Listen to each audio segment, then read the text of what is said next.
Something is happening around the world. Animals are going around in circles. For days and nights, they don't stop. Scientists cannot explain why.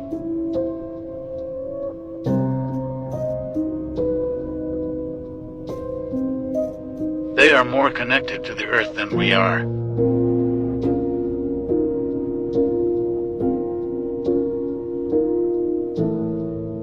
Do you think they know something we don't?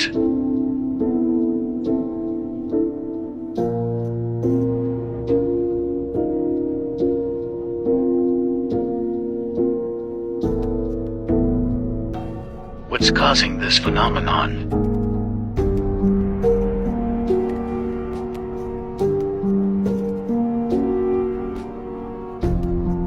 What do you think is happening?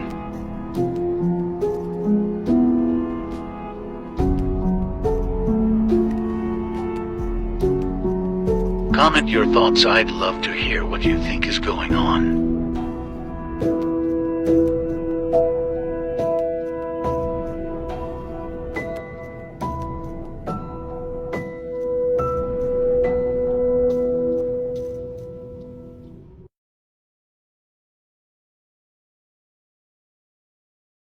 So I was scrolling on here and I saw this video. You guys gotta check it out. We live in a post-apocalyptic realm. Big ass head. Life was much larger. Look at those The teeth. evidence is all around us. This is no mere trick of the eyes or a few coincidences. The rocks were alive. Huge. So the Bible talks about there being giants, but how big were they? Numbers 13:33 says, when they saw the giants, the sons of Anak, that they were like grasshoppers in comparison to them. And if we did this size comparison, they would be absolutely massive. The book of Enoch also talks about some of these great giants being up to 450 feet tall. And that would make a lot more sense of the grasshopper comparison. So if these things were so massive, where did their bodies go? Like the video clip I showed earlier, a lot of people believe that they were turned to stone. I believe when the Great Flood happened, these things were covered with so much mud and water, there was a lack of oxygen and they became petrified. And we do have examples of organic matter turning into stone, like this bird right here that was completely petrified. There's even a rare condition called Stone Man Syndrome where people's bones start to turn to stone. And we've actually seen this since we were a kid. Every single fossil is something that was imprinted into stone. Like this fossil of a giant dragonfly. You see, everything was bigger before the flood, even the insects. And it's even possible people could have been a lot bigger back then. A lot of people in the Muslim faith think that Adam was 60 feet tall. And he wasn't a giant, he was just a regular person. I also found out that in Islam, they also teach that Adam had a daughter called Anak. And Adam's daughter Anak is also portrayed as evil. And if we go back to this verse in Numbers, we saw the giants, the sons of Anak. And I was sitting here thinking, Anak, what does that remind me of? The Anunnaki, or Anak for short. So what do you guys think? Do you think the giants could have gotten that massive? And is it possible that they were all petrified and they've been right in front of our face this whole time? And check out this video about the land they're hiding from us and where I think the Anak are. Also, check out this video right here about the craziest conspiracy you ever heard about the state of Oregon. And if you're one of my new followers, thank you so much for following me. And if you haven't followed me yet, make sure to hit that follow button right now. Stay safe out there, guys. It's real human hair. Oh, okay. You know what? I'm gonna call you in 2 weeks so I can put that in and get a bang. You know, need a cute bang with this. Okay, cute. Real human hair. I think it is. I mean, I think so. I mean, it looks like it. I know. I don't know. What else are you wearing? This is all black leather. This is Balenciaga, and this is Hans. The last name is German, and I can't pronounce it. We're gonna help you out there. Yeah. Unfortunately. So beautiful. Thank you. I love it. You always have that strong eye makeup. Is that you, or do you have a makeup artist who does that? I actually did it myself. Yeah. Nice. These right here, These are parasites. These are behind a lot of the diseases they all have. A parasite is an organism that lives on or in a host organism and gets its food from or at the expense of its host. There are three main classes of parasites that can cause diseases in humans: protozoa, hemites, and ectoparasites. Protozoas are microscopic one-celled organisms that can be free-living or parasitic in nature. There are four main groups of protozoas: Sarcodina, Mastigophora, Celiophora, and Sporozoa. Hemites are large multicellular organisms that are generally visible to the naked eye in their adult stages. Like protozoa, hemites can either be free-living or parasitic in nature. Their adult form hemites cannot multiply in humans. There are three main groups of hemites that are human parasites: flatworms, which can be fluke and tapeworms, thorny-headed worms, and also roundworms. These are how protozoan parasites look. And hemites. The main ones we want to focus on are hemites and protozoans. Some of the ways that parasites can affect the body is by indirectly affecting the behavior of the host, by disturbing metabolism, development, or immunity. Parasitic castrators drastically modify their host metabolism and reproduction, sometimes by secreting castrating hormones, changing their behavior and physiology to benefit the parasite. There's even something known as neuroparasitology. Neuroparasitology is an emerging branch of science that deals with parasites that can control the nervous system of the host. In some of those fascinating manipulations, the parasite taps into the host's brain neuronal circuits to manipulate the host's cognitive functions. Toxoplasma is categorized as a protozoan. It can radically alter the behavior of hosts. Some researchers estimate that as much as 30% of the people on Earth, more than 2 billion of us, are carrying toxoplasmas in our brain right now. Studies have found that cases of schizophrenia rose sharply around the turn of the 20th century when domestic cat ownership became common, which toxoplasma begins in cat feces. There's even a connection between parasites and cancer. Most parasites produce toxic waste. Some of them eat and destroy our cells. Some invade our tissues. Some steal our food. Some do all these things. As tissues become inflamed from such things happening, cancers can arise. This medical lab technician found that every single cancer patient he dealt with all had parasites. The theory of what's happened is that the parasites create tissue inflammation and destruction, which bogs down the immune system and provides fuel for cancer growth and invasion by yeast. Yeast feed on dying tissue and secrete more toxins that further destroy tissue, keeping the cycle of inflammation, which promotes cancer going. Parasites also play a role in herpes too. There are 100 different types of the herpes virus, and 8 of them affect humans. And if y'all didn't know, things like chickenpox, shingles, eczema, all these are also forms of herpes. This is the parasite that's attached to herpes. It's a hemith worm. Its name is Phaseolopsis buski. And this thing lays up to 26,000 eggs daily, which is why it's so hard to get rid of it. If you're someone that's constantly having stomach problems like abdominal pain, diarrhea, constipation, bloating, anything like that, you probably got parasites. And if you're someone with IBS and you're wondering what's wrong with you, parasites have been linked to IBS as well. Even something like anemia.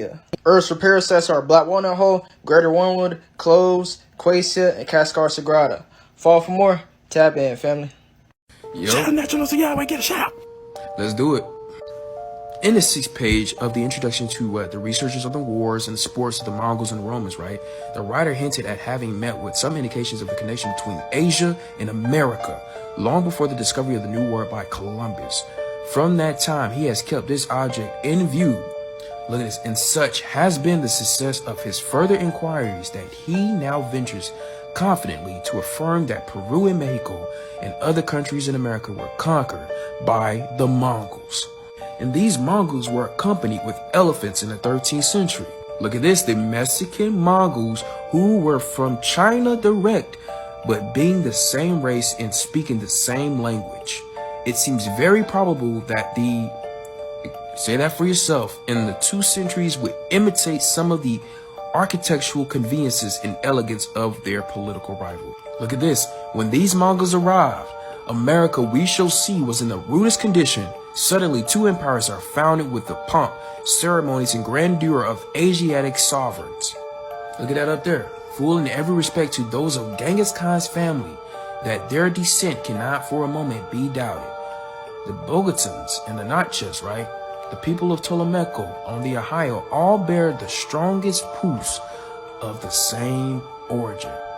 All ancient entrenchments and inscriptions discovered in America as far as the Narragansett Bay and near Boston there is every probability of Mongol origin. Yup. Wild elephants are found near Bogota, the probable descendants of those which accompanied the expedition, right? For had these animals been indigenous to America, they could not fail to exist there now in very great numbers. And this is talking about how the traditions of the Mexicans, right? The original Mexica and these Mongols started to mix themselves together. And they're saying that they see the practices are very similar to the Buddhists and all these different, the Tibet and Mongolia, man. Can you start to see it now? Tibet? This guy in Mexico. Tibet. This woman in Mexico. I know many have seen this picture before, but let's take a closer look. Do you see what I see? Does that look like they're sad that this woman down here is getting her eyes gouged out? Don't this person look like they're smirking at what's happening to these people right here? And peep the eagle, right? Now you tell me if I'm tripping.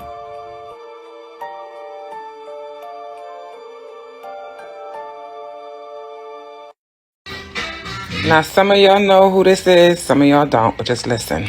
What do you do for a living, Mr. Sinclair? Currently, I run a nonprofit in Cocoa building affordable housing.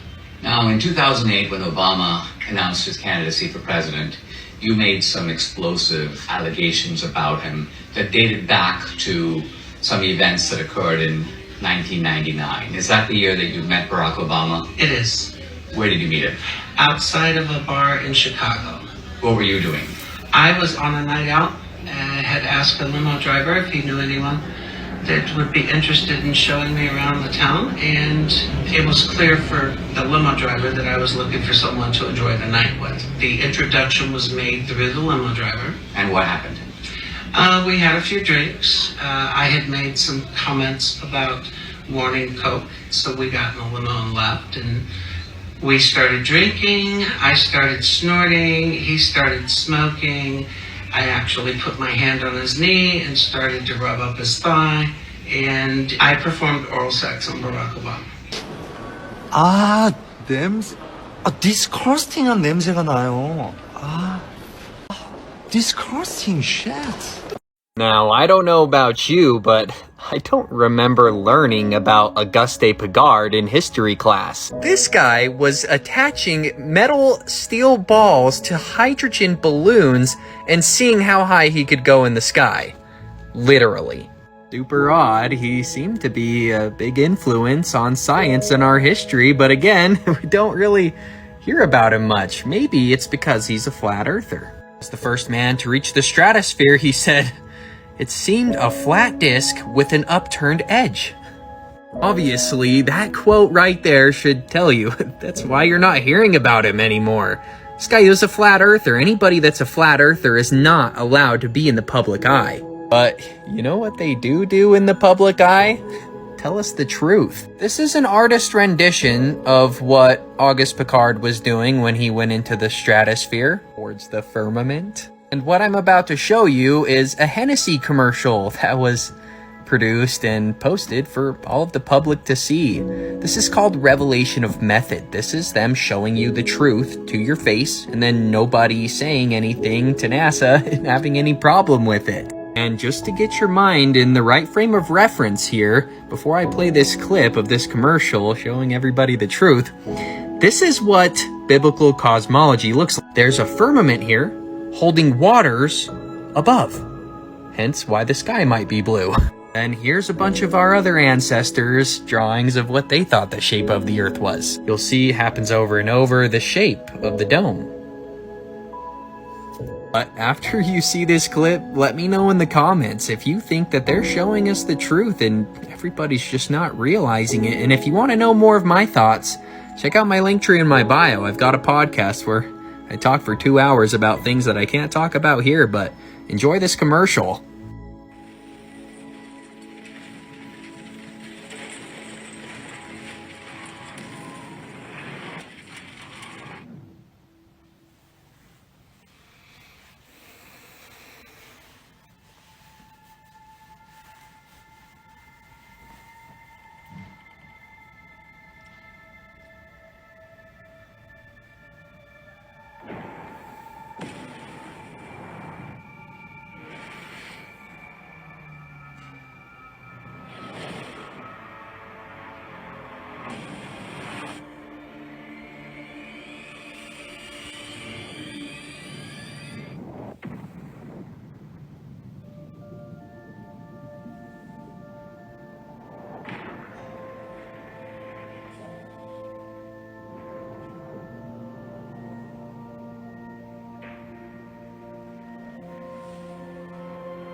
I want y'all to listen to this video because we're about to go down a rabbit hole.